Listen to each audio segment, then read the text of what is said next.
Sí, ¿se oye? Ok. Bueno, primeramente pues quería presentarme. Soy el abad Luis González. Abad es el título. Precisamente vamos a estar mirando lo que significa el nombre de abad específicamente y cómo podemos aplicar este documento que es la regla de San Benito del siglo VI. El monasterio San Benito está radicado en Bartonville, Illinois. Es un monasterio ecuménico cuya misión es el de orar y trabajar por la unidad de todos los cristianos. Entonces, el ministerio que hacemos con las iglesias de las distintas denominaciones cristianas, en Bartonville específicamente, estamos trabajando con los luteranos, con los metodistas, presbiterianos, la iglesia cristiana de Bartonville. Tenemos 2 iglesias luteranas y me parece que esas son actualmente las que existen. El pueblito tiene 6.400 habitantes, así que es un pueblito pequeño, pero estamos también pues radicados, el obispo Morales es el obispo de la diócesis de Quincy, que es donde está básicamente radicada el monasterio. Él fue el fundador del monasterio. Y ahora cuando él se retiró para ser obispo de la diócesis, pues la comunidad me eligió a mí para ser el abad del monasterio.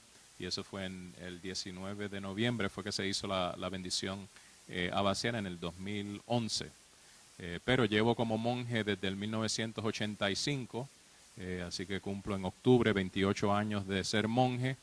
El año que viene, en febrero, cumplo 20 años de sacerdocio. Y hemos pues trabajado mucho, obviamente, con los hispanos desde que comenzamos, porque comenzamos en Puerto Rico en el 1996, nos mudamos para Bartonville, que es donde hemos estado desde ese tiempo, y pues tenemos 2 congregaciones, una de habla inglesa y una de habla hispana, desde el 1985. Así que más o menos es un resumen de quién soy. Padre Greg, si quiere presentarse. Así, no quiero hablar en español no puedo hablar en español que quiero hablar en español. I'm Father Greg, and I'm planting a church in Peoria, Illinois, which is right next to Bartonville, and I am the canon for international mission in the Diocese of Quincy. ¿Quién no entendió lo que dijo? Okay. Él es el padre Greg Lynn, está plantando una misión en Peoria, que es el pueblito que está, de hecho Bartonville es parte del condado de Peoria, pero el pueblo que está ahí en Peoria es donde está el aeropuerto, y es el canónigo de misiones internacionales para la diócesis de Quincy. Okay. Así que él también va a estar compartiendo un poco durante esta charla. Quisiera que pudiéramos ir a través de, quizás comenzando aquí, leyendo, vamos a decir unos 3, no sé más o menos la cantidad de personas que vemos aquí, pero más o menos 3 versículos de la regla, y entonces va pasando el micrófono y simplemente vamos a leer todo el documento. Este de aquí.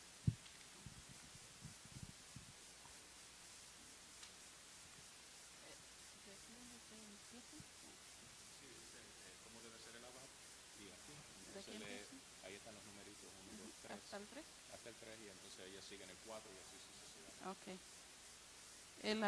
El abad es que es digno de regir un monasterio, debe acordarse siempre del título que se le da y cumplir con sus propias obras su nombre de superior, porque en efecto la fe nos dice que hace las veces de Cristo en el monasterio, ya que es designado con su sobrenombre, según lo que dice el apóstol: habéis recibido el espíritu de adopción filial que nos permite gritar. ¿Es hasta ahí?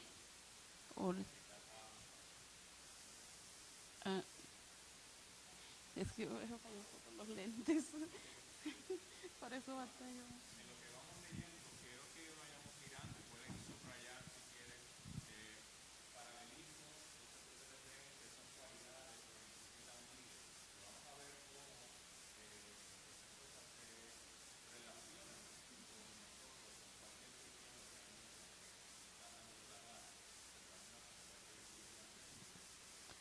Por tanto, el abad no ha de enseñar, establecer o mandar cosas alguna que se desvíe de los preceptos del Señor, sino que tanto sus mandatos como su doctrina deben penetrar en los corazones como si fuera una levadura de la justicia divina.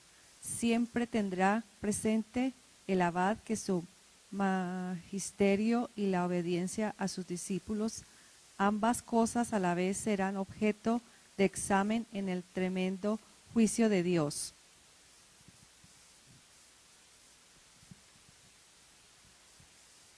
Y sepa el abad que el pastor será plenamente responsable de todas las deficiencias que el padre de familia encuentre en sus ovejas.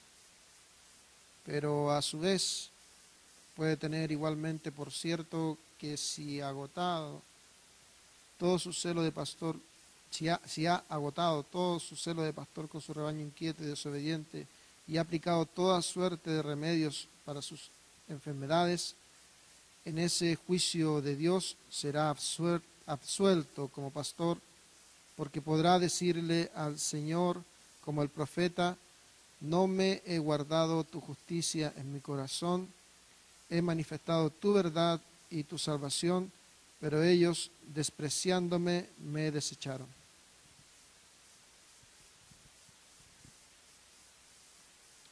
Y entonces las ovejas rebeldes a sus cuidados verán por fin cómo triunfa la muerte sobre ellas como castigo.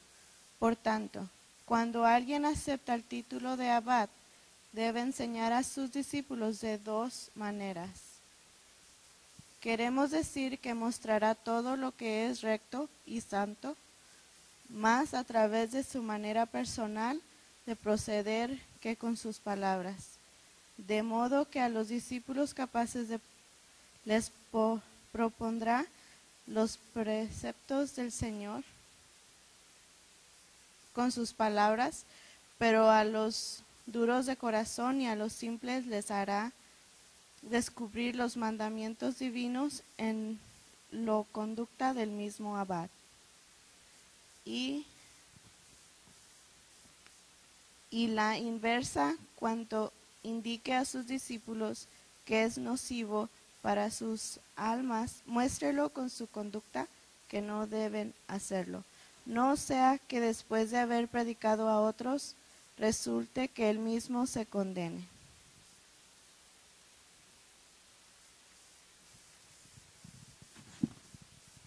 Y que asimismo un día Dios tenga que decirles, a causa de sus pecados: ¿por qué recitas mis preceptos y tienes siempre en la boca mi alianza? Tú que detestas mi corrección y te echas a la espalda mis mandatos. Y también, ¿por qué te fijas en la mota que tiene tu hermano en el ojo y no reparas en la viga que llevas en el tuyo? No hagas en el monasterio discriminación de personas. No amarás más a uno que a otro, de no ser al que hallare mejor en las buenas obras y en la obediencia. Si uno que ha sido esclavo entra en el monasterio, no sea propuesto antes el que ha sido libre, de no mediar otra causa razonable. Mas, cuando por exigirlo así la justicia crea el abad que debe proceder de otra manera, aplique el mismo criterio con cualquier otra clase de rango. Pero si no, conserven todos la precedencia que les corresponde, porque tanto esclavos como libres, todos somos en Cristo una sola cosa, y bajo un mismo Señor, todos cumplimos un mismo servicio, pues Dios no tiene favoritismos.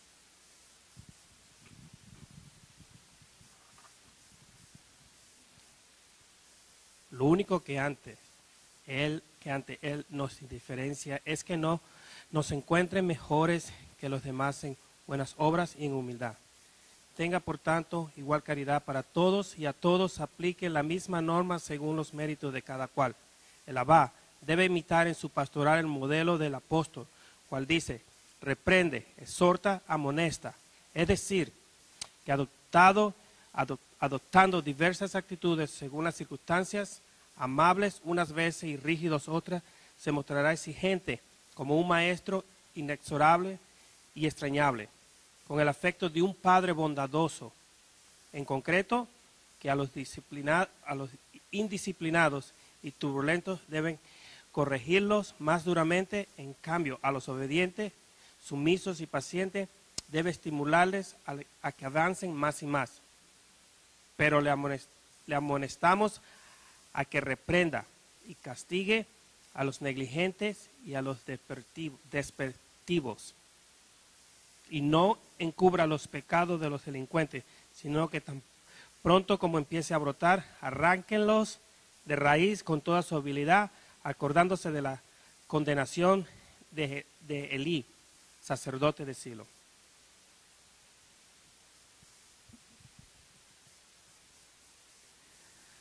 A los más virtuosos y sensatos, corríjales la palabra, amonestándoles 1 o 2 veces, pero a los audaces, insolentes, orgullosos y desobedientes, reprímales en cuanto se manifieste el vicio.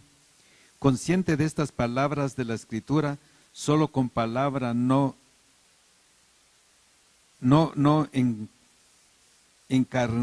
escarmienta el necio, y también da unos palos a tu hijo y lo librarás de la muerte.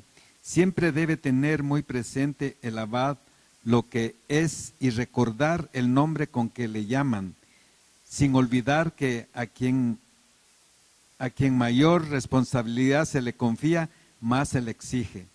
Sepa también cuán difícil y ardua es la tarea que emprende, pues se trata de almas a quienes debes dirigir, y son muy diversos los temperamentos a los que debes servir. Por eso tendrá que halagar a unos y reprender a otros, y a otros convencerles, conforme al modo de ser de cada uno y según su grado de inteligencia. Deberá amoldarse a todos y lo dispondrá todo de tal manera que, además de no perjudicar el rebaño que se le ha confiado, pueda también alegrarse de su crecimiento.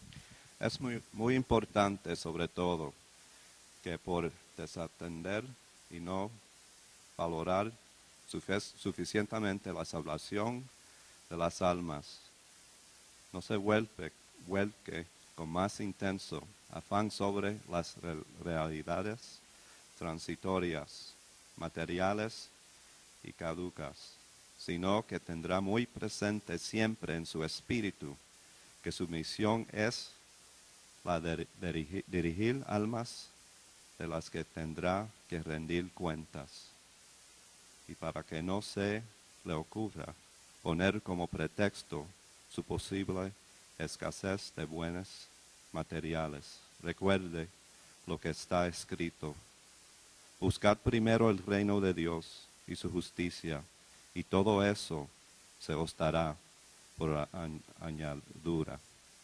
Y en otra parte, nada les falta a los que le temen. Sepa una vez más que ha tomado sobre sí la responsabilidad de dirigir almas, y por lo mismo debe estar preparado para dar razón de ellas.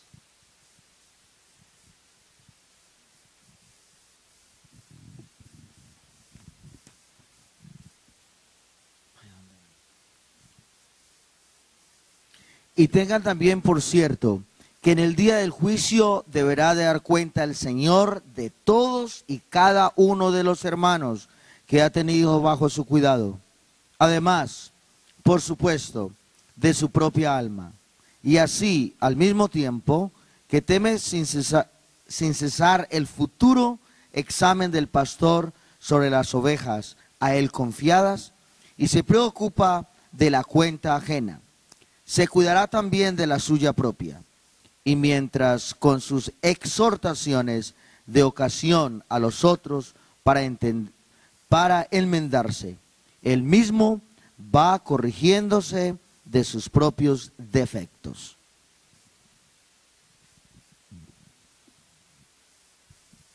Alguien dijo amén al final de la lectura. A veces, a veces cuando uno está leyendo la regla de San Benito, como hay tantas citas bíblicas, a veces uno cuando lo está leyendo siente decir palabra de Dios, aunque no lo es, pero están viendo ahí al final la cantidad de versos en las notas que tienen ya sea citas directas de las Escrituras o lo que se llama, lo que dice CF, Confer, quiere decir que es parafraseando lo que dice. Quería comenzar con el padre Greg para que nos dijera algunas palabritas antes de comenzar. Si ustedes fuesen completamente nuevos a la vida benedictina, ustedes sabrían exactamente a lo que se están comprometiendo. Y sabrían exactamente qué es lo que el líder está esperando de ustedes. Así que para mí y para el liderazgo de nuestra nueva misión,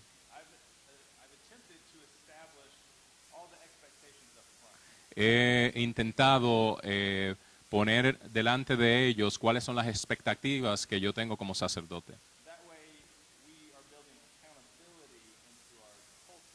De esa forma estamos construyendo una forma de rendir cuentas de lo que vamos a estar haciendo. Para que no haya sorpresas.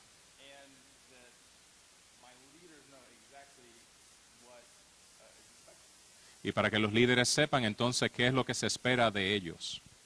¿Ok? Thank you. Gracias. Bueno, entonces, como dijimos aquí, usando el modelo del siglo VI encontrado en la regla de San Benito fue un monje que vivió se cree que nació para el año 480. Él fue a estudiar a Roma. En Roma, pues, estaba, vamos a decir, disgustado con la vida tan pagana que se vivía y decidió retirarse por completo y se fue a una cueva, a vivir en una cueva como un ermitaño. Era la forma que existía de vida religiosa en aquel tiempo. Había otro ermitaño también que le proveía víveres y otras cosas, y normalmente pues bajo la tutela de ellos era que aprendían la vida de ermitaño, y eventualmente lo invitan a fundar un monasterio, unos monjes que no eran muy disciplinados. Él tenía el don de conocimiento, sabía que eran monjes flojos, que realmente no iban a vivir la vida, se los dijo, ellos insistieron, él decidió, y cuando comenzaron con la disciplina, porque uno de los problemas de estos monjes era que querían vestir el hábito, mostrarle al mundo que estaban viviendo una forma, pero realmente en su vida diaria no estaban viviendo la vida, era todo un show. Y una de las cosas que apunta, inclusive San Benito está en contra de la tonsura, porque dice que con la tonsura engañan a muchos. No es tanto el llevar los símbolos externos, no es que los quitemos, sino que los llevemos con sentido. O sea, que si llevamos un hábito, porque lo llevemos realmente, no por exhibirnos, sino porque realmente queremos vivir la vida de Dios. Anyway, intentaron envenenarlo. Y entonces él pronunció la bendición, y cuando pronunció la bendición, la copa, el cáliz, se rajó y se virtió el vino. Inmediatamente él supo que lo querían envenenar, y entonces se fue, y entonces él fundó sus propios monasterios, fundó 12 monasterios y escribió la regla, que es lo que estamos ahora. Así que miraremos el capítulo 2 específicamente, que son las cualidades del abad, y veremos cómo se relaciona a nuestra realidad como líderes hispanos. Vamos a definir entonces el papel, el rol es otra palabra que se utiliza también, aunque es un anglicismo, una palabra en inglés, pero el papel a desempeñar.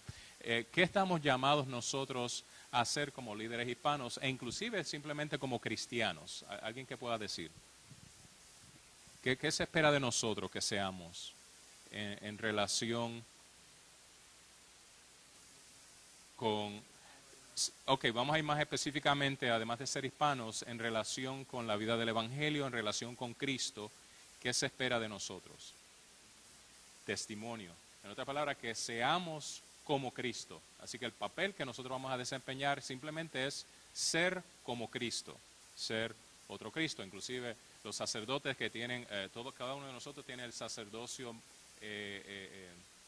no ministerial, sino el sacerdocio común de los fieles, donde estamos todos, por nuestro bautismo participamos, somos sacerdotes, reyes y profetas, así que en ese sentido todos somos, el sacerdocio ministerial se le llama el alter Christus, que es el otro Cristo, pero todos nosotros compartimos en cierto sentido del sacerdocio común. Número 2, ¿cuál será la meta a la que queremos llegar al fin de nuestros tiempos como cristianos? ¿Okay? No es la meta quizás práctica específica del ministerio hispano, pero hacia dónde nos estamos encaminando todos los cristianos, hacia el reino de Dios. Y así que la meta es encontrar a Dios. Muchas veces hay personas que han dicho ser encontrados por Él. Quería decir algo también importante.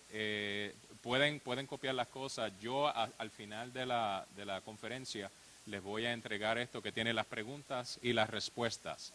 Por eso quisimos poner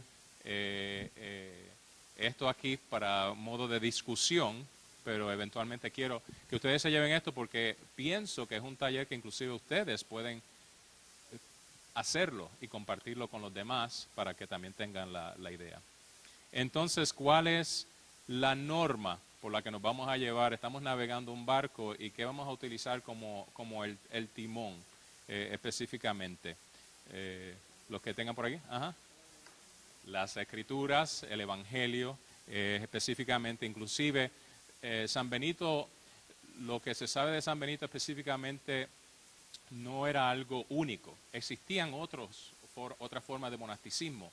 Inclusive San Benito tomó de la regla de San Agustín, San Pacomio, San Basilio, todas estas reglas que Casiano, todas estas reglas existentes, la regla del maestro, otras reglas que existían, y él las aglomera todas y escribe su propia regla, pero todo lo que estas reglas tienen en común es cómo vivimos el evangelio en comunidad.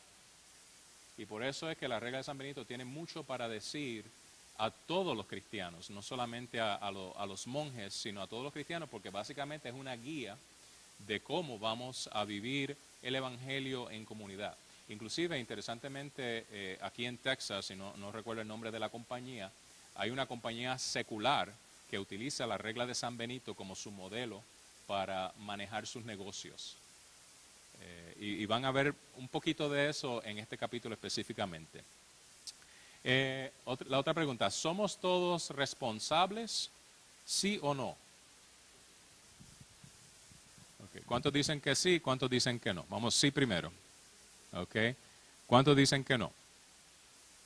Nadie dice que no. Okay. Bueno, es tanto sí como no. No en el sentido de que cada individuo es responsable de sus propias acciones. Y en ese sentido es una buena noticia para nosotros los líderes en el sentido de que yo soy responsable hasta cierto punto. Ustedes saben la frase americana que dice, puedes llevar a un caballo hacia el río, pero no puedes obligarlo a que tome del agua. Así que nosotros estamos llamados a dirigir, pero no somos responsables de las cosas. O sea, vamos, una pregunta más fácil. ¿Son ustedes, por ejemplo, si ustedes crían a sus hijos y su hijo les sale delincuente, ¿es usted responsable por eso? Sí y no. Pero si usted le ha dado una buena crianza, lo ha educado en la iglesia y como quiera que ese sea su hijo o su hija sale delincuente, pues lo dice aquí. O sea, ustedes, dice que si usted no lo corrigió, si usted no le dijo y lo dejó que hiciera lo que quisiera, sí es responsable. Pero si usted estuvo ahí encima de él o de ella, y con todo y eso la persona se revela, entonces ahí la persona es responsable. Por eso es un sí y no. En la respuesta vamos a ver que dice no, cada individuo es responsable de sus propias acciones. ¿Cuál es el propósito del liderazgo? Le voy a decir, y me encantó esta frase, esta la tomé de una hermana benedictina, Sister Joan Chittister, que hace comentarios de la regla. Y fíjense qué bonito lo que suena. El propósito es reunir adultos igualmente comprometidos para una jornada a través de la oscuridad terrenal hacia la luz deslumbrante que ya llamea en cada uno de nosotros, pero que está en un lugar escondido para que cada uno lo encuentre. ¿Entendieron eso? ¿Quieren que lo repita? Ok. El propósito es reunir adultos igualmente comprometidos para una jornada, un peregrinaje, un caminar, a través de la oscuridad terrenal, hacia el mundo en que vivimos, hacia la luz deslumbrante que ya llamea en cada uno de nosotros, pero que está en un lugar escondido para que cada uno lo encuentre. Cuando yo estaba en el programa clínico pastoral, que es un entrenamiento que se le da tanto a los sacerdotes quizás ya ordenados o seminaristas para la pastoral en los hospitales. Pasamos 6 semanas viviendo en el hospital, visitando enfermos, los sacerdotes que conocen los verbatim, escribir, tienen que escribir exactamente sin decir el nombre por la confidencialidad, pero sin decir el nombre del paciente que visitaste, qué fue lo que, una transcripción, qué fue lo que pasó, qué fue lo que él dijo, lo que yo dije, etcétera, etcétera. Y luego hay un grupo de sacerdotes que evalúan lo que tú dijiste, mira, no debías haber dicho esto, etcétera, etcétera. Por ejemplo, una que sirvió entre nosotros, ya todos sabíamos, a modo de jocoso, era un sacerdote que venía de la iglesia luterana y entonces le escribe, por ejemplo, visité a esta enferma y ella pues tenía diabetes y yo le dije, ay Dios mío, tienes que cuidarte muy bien y tienes que chequearte a tus hijos porque es una enfermedad terrible. Bueno, eso no son cosas que uno le va a decir cuando está visitando a un enfermo. Dice, yo recuerdo que cuando a mí me dieron las noticias parecía que se me había caído el mundo. Entonces, pues, cosas así por el estilo que son cosas que uno no debe decir. Anyway, a lo que voy es, cuando yo iba hacia los enfermos, en mi orgullo, yo pensaba que yo estaba llevando a Dios conmigo hacia el enfermo.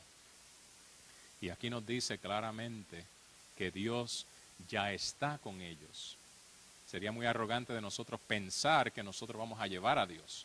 Dios está ya con la persona y a veces lo que sucede es que por los problemas, las situaciones en que vivimos no nos damos cuenta del Dios que está en medio de nosotros y a veces nosotros servimos como un instrumento de Dios para dejarle ver, mira, sí, Dios sí está contigo a pesar de las dificultades.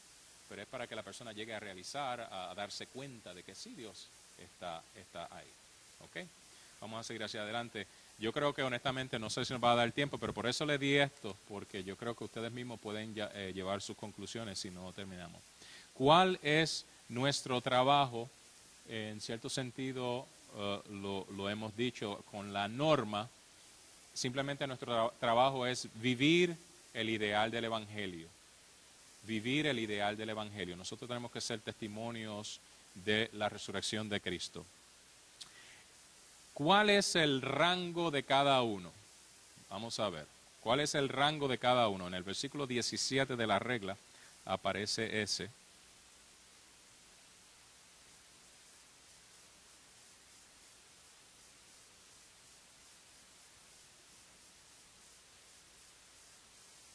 Y en otros.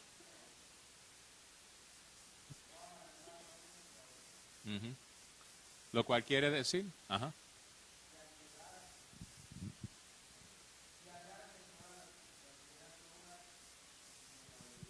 Hey. Ok, eso lo vamos a ver más adelante con las cualidades del líder, pero el rango de cada uno es que todos somos iguales. Y es importante que nosotros entendamos eso. Tenemos que ver a la persona de tú a tú. No yo acá arriba y tú allá abajo, porque yo soy el líder de la iglesia, yo estoy en tal comité, etcétera, etcétera. Tengo el título, no, todos somos iguales, todos estamos en el mismo barco, pero tenemos distintas funciones. Las cualidades. La persona que se distinga por sus buenas obras y obediencia, más adelante en el versículo 21 dice, en buenas obras y en humildad. Y la humildad debe ser entendida como un reconocimiento y aceptación de sí mismo, con sus debilidades y fortalezas. Es decir, que nosotros tenemos que reconocer como líderes que nosotros estamos en camino también, al igual que todos los demás, en nuestro peregrinar cristiano. No somos mejores que nadie. Quizás tengamos algunos talentos que vienen de Dios, no vienen de nosotros, y tenemos que reconocer eso. O sea, hay que reconocer que tenemos talentos, sí, cada uno de los que están aquí, ustedes están aquí porque tienen algún talento, pero ha sido dado por Dios para el bienestar de la iglesia. No es porque nosotros seamos especiales. Y precisamente yo creo que Dios permite que tengamos debilidades y flaquezas para que nos demos cuenta que no somos la gran cosa que nos creemos. Así que por una parte ni podemos tener baja estima, ni por otra parte tenemos que tener tan alta estima, sino que equilibrado. Que reconozcamos tanto las fortalezas que tenemos como las debilidades que tenemos. Do you want to speak anything?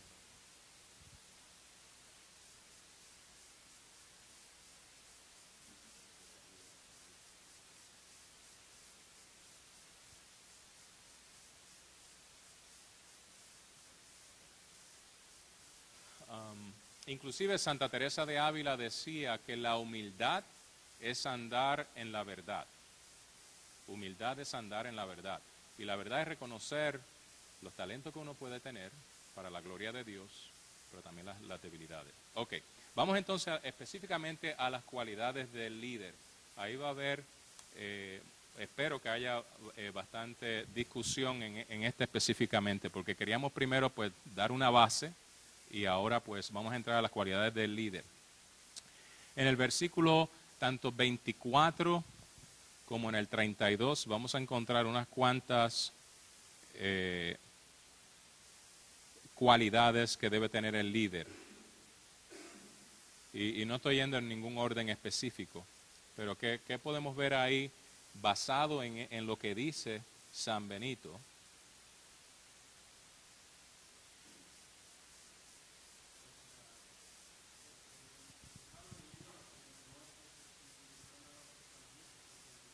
Claro, claro. Ujú. Ujú. Ujú. Ujú.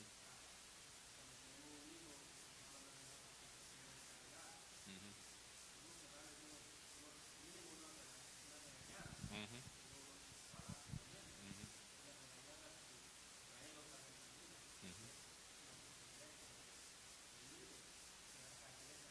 Ujú. Ujú.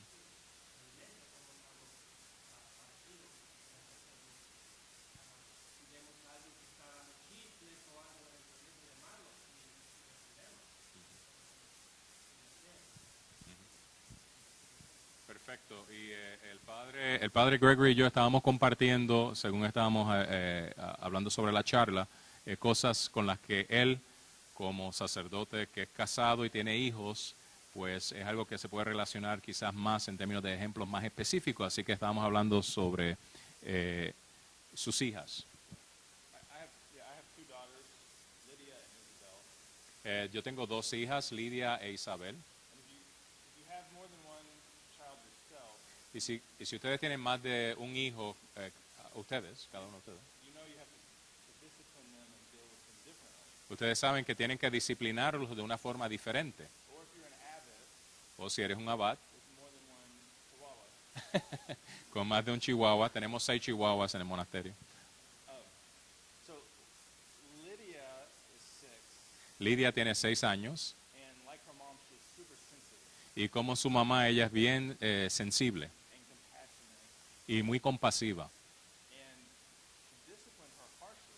Y si yo la disciplino fuertemente, eso la destruye, sí, derrumbaría.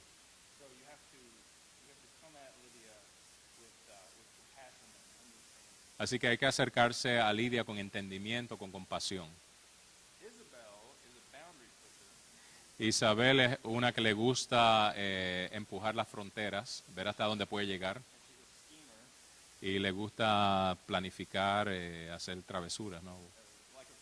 Como su padre.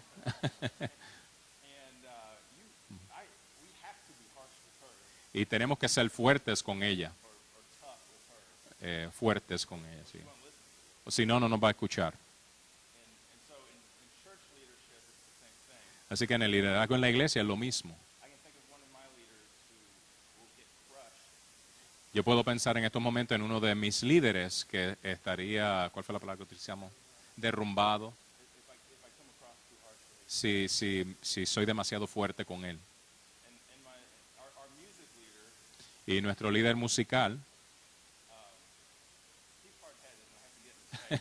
es bastante terco y me tengo que poner en su cara de frente a él. ¿Ok?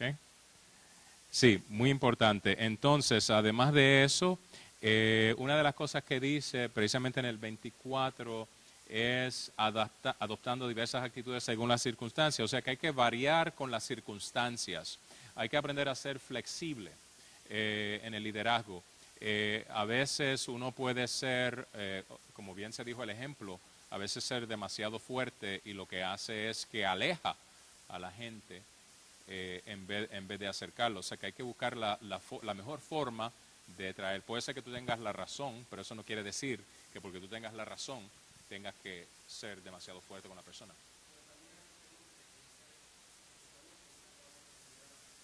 No, definitivamente. Hey.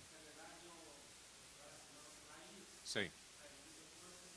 No. No. Sí. Ujú. Sí. Sí. Algo importante práctico que yo hago es que yo sigo el modelo de las escrituras donde dice, si tú tienes algo con tu hermano, llámalo aparte, habla con él a solas. Si la persona se enmienda, ha ganado a un amigo. Si no se enmienda, pues entonces llama a otro testigo para que entonces entre en la conversación y si aún así, entonces llámalo delante de la comunidad. Y aquí va una parte interesante que de hecho estábamos discutiendo esta mañana sobre la interpretación bíblica. Dice que si después de ahí no se enmienda, dice que lo trate como anatema. Pues algo interesante que ha sucedido a través de los años es que se ha interpretado esa parte de la escritura con decir que entonces tenemos que dejar a la persona a un lado. Y hay una interpretación que dice que cuando se dice ser anatema es que hay que tratar a esa persona como si estuviese volviendo, como si fuese un no creyente, como si estuviese empezando nuevamente. O sea que hay que tener inclusive mayor compasión con esa persona porque quiere decir que no está entendiendo. Entonces hay que buscar otra manera e ir desde el principio. O sea, es algo interesante porque es bien diferente a rechazar, a decir, mira, vamos, este necesita un poquito más de atención y más de cuidado. Que sería realmente, yo creo que más, esa interpretación bíblica sería un poco más a lo que Cristo es, porque Él vino a salvar a todo el mundo. No quiere la muerte del pecador, sino que se arrepienta y que viva. Entonces, obviamente, esa interpretación bíblica yo creo que va un poquito más. Aprender a lidiar con los diferentes caracteres es otra cualidad del líder. También el versículo 24 es no rechazar a la persona. Y eso a veces se hace difícil, porque naturalmente con las personas que no nos llevamos, hay esta persona muy antipática, pues tendemos a alejarnos de ellos. Y lo que puede suceder, lo que sucede en muchos grupos, y lo está sucediendo, en mi propia iglesia está sucediendo esto, donde se crean divisiones. Los grupos que se juntan, este grupito que se junta acá, el otro grupo que se junta allá. Si es una iglesia que está establecida y llegan nuevos miembros, entonces los nuevos miembros están por acá y los viejos miembros están por acá porque ya tienen un sistema establecido, ya han estado viviendo por muchos años y entonces se crean divisiones y hay que tratar de integrar a los nuevos miembros a la dinámica. Y a veces, por ejemplo, en nuestra iglesia lo que sucede es que son personas que dan la bienvenida a la persona nueva, de eso no hay problema, la gente se siente muy bienvenida, pero según va pasando el tiempo, se van dando cuenta de que realmente hay dos bandos. Y la persona entonces dice, bueno, ¿a dónde voy? ¿Me voy para aquí o me voy para acá? Y naturalmente lo que muchas veces hacemos es que nos vamos donde nos sentimos más cómodos. ¿Ah? Y no podemos permitir que eso suceda. Uno de los retos, and if you want to talk a little bit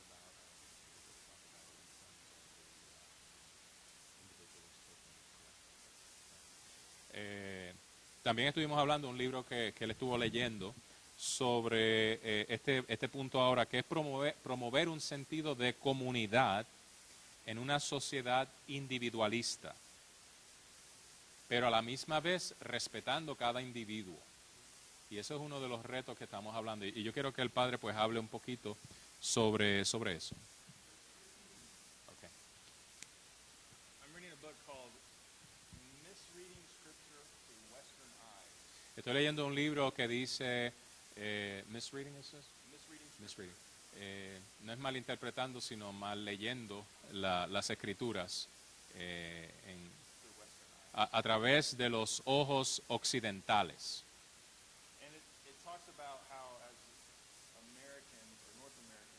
Está hablando como nosotros como americanos o norteamericanos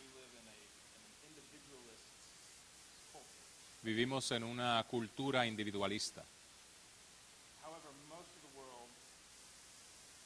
Sin embargo, la mayor parte del mundo vive en una cultura colectiva.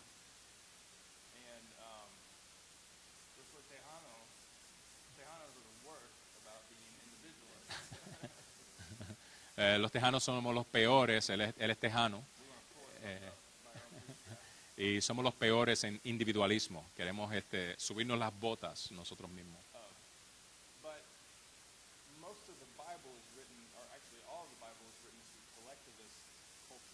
Pero toda la Biblia está escrita para cultura colectiva.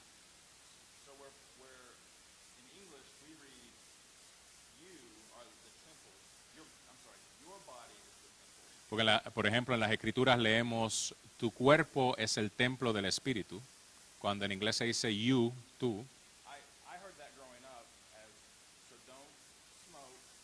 Cuando yo iba creciendo, la interpretación era, no fumes, no te pongas tatuajes, no bebas, porque está hablando de tu cuerpo. Pero en el griego, Pablo dice, vosotros. Y'all es la expresión tejana que dice todos ustedes. Todos ustedes juntos son el templo.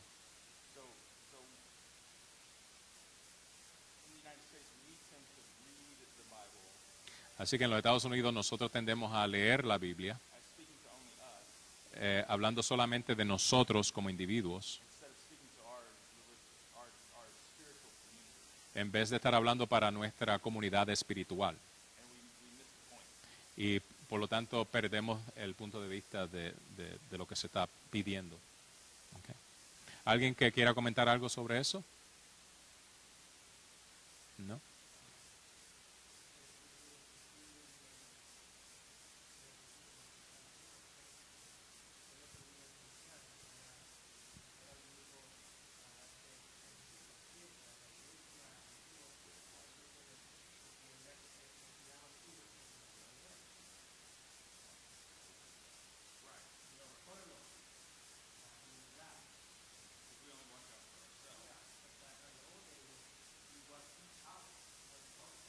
En los otros días nos cuidamos unos a los otros, no solamente nosotros mismos.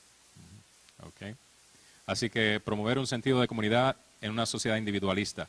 Crecer a pesar de las debilidades y crecer más allá de las debilidades. Así que reconocemos que tenemos debilidades en nosotros, pero vamos a crecer a pesar de esas debilidades y vamos a crecer más allá de esas debilidades con la fuerza del Espíritu Santo.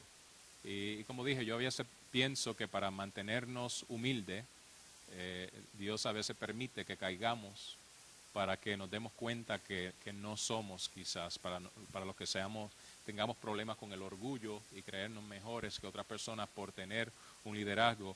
A veces tenemos que darnos cuenta que, como dice el obispo Morales, que también yo me enfango, me meto en el fango también y me ensucio y que necesito de la redención del Señor. Perseguir el ideal y animar a los otros a hacerlo también. También en el versículo 33, tener mayor preocupación por las necesidades espirituales que las físicas. Ahí dice, sí es importante el edificio en el sentido de tenerlo limpio, tenerlo pintado, porque es algo que atrae, pero no es lo más importante, obviamente.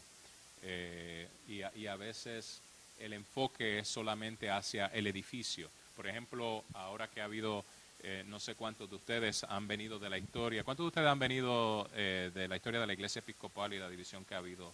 Ok, mayormente el clero ha sufrido eso. Y entonces, por ejemplo, ahora mismo nosotros estamos en litigio, la diócesis completa de Quincy.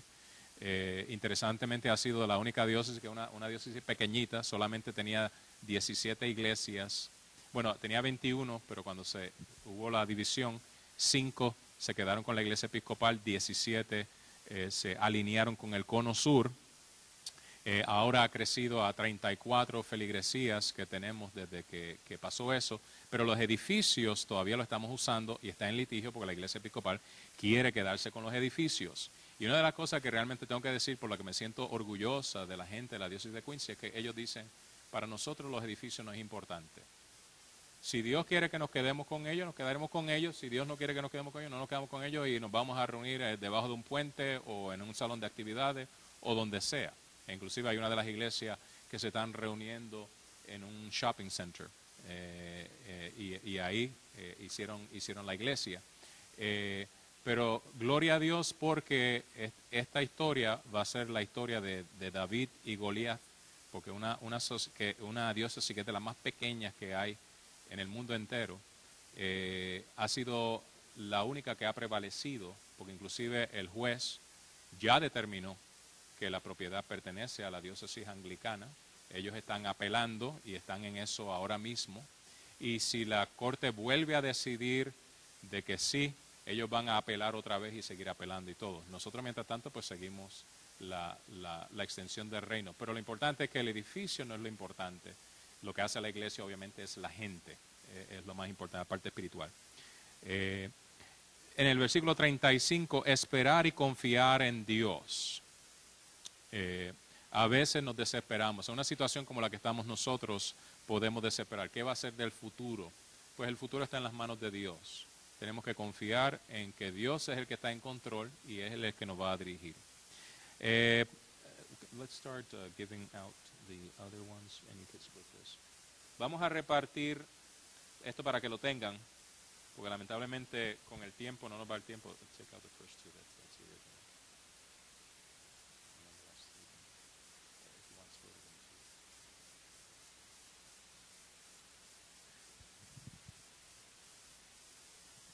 into. Porque me gusta esta última, dice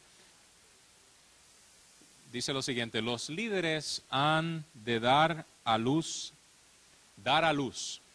San Pablo dice que él parió desde la cárcel hijos en la fe.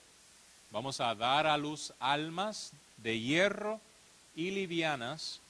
Deben dirigir al grupo, pero no manipularlo. Dirigir al grupo, pero no manipularlo. Deben vivir la vida que promueven. O sea, nosotros tenemos que ser los primeros en vivir el evangelio. Deben amar indiscriminadamente, deben favorecer a los buenos, no a los favoritos. Eso es interesante, esa parte de San Benito. Sí, en cierto sentido debemos favorecer a los que presentan que son buenos, que tienen humildad, etcétera, etcétera. Han de llamar a la comunidad a la altura, profundidad y amplitud de la vida espiritual, retar a las personas a que sigan creciendo. Deben recordarse y regocijarse en su propia debilidad para poder lidiar con ternura con la debilidad de los demás. Muchas veces cuando he pasado por situaciones difíciles, yo estoy pensando, fíjate, yo tengo que pasar por esto, o sea, por algo Dios me está haciendo pasar por esto, porque yo creo lo que dice San Pablo, que con las consolaciones que nosotros recibimos de Dios, podemos consolar a los demás. Y podemos dar ejemplo de que en medio de situaciones difíciles pues podemos seguir hacia adelante con la gracia de Dios y con su fortaleza. Pero entonces podemos ver con ternura Porque entonces si hemos pasado, o sea, tenemos que pasar por eso primero para saber lo que se siente tener esa tentación, por lo que se llama la noche oscura del alma. Estar en oración, no sentir nada, sentir como que Dios no está ahí. Pues hay momentos en la vida espiritual en que sentimos de esa forma. Se ha dicho, por ejemplo, cuando Jesús estaba en la cruz, Dios mío, ¿por qué me has abandonado? Bueno, unos han dicho que sintió posiblemente el haberse sentido sin la presencia de Dios. Otros dicen cómo es posible que realmente lo que estaba haciendo era empezando a rezar el salmo que dice, Dios mío, ¿por qué abandonado? Y sigue ese salmo y continúa al final en alabanza a Dios por la grandeza de Dios. O sea, que quizá lo que estaba haciendo era recitando desde la cruz uno de los salmos. Son dos interpretaciones bíblicas. Las dejo a ustedes para que escojan la que el Espíritu les impulse. Deben atender más a las necesidades espirituales que las necesidades físicas de la vida comunitaria. Y finalmente deben salvar sus propias almas en el proceso. Dice San Pablo, no sea que predicando el Evangelio quede yo excluido del reino.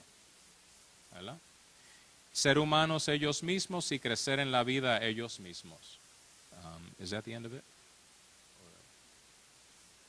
Okay. El llamada a consejo que dice ahí, es simplemente otro capítulo de la regla, pero pensé algo importante también para los líderes es que hay que tener una apertura a la opinión de los otros. No está en este capítulo que leímos ahora, bueno, sí está en el sentido de que todos somos iguales, etcétera.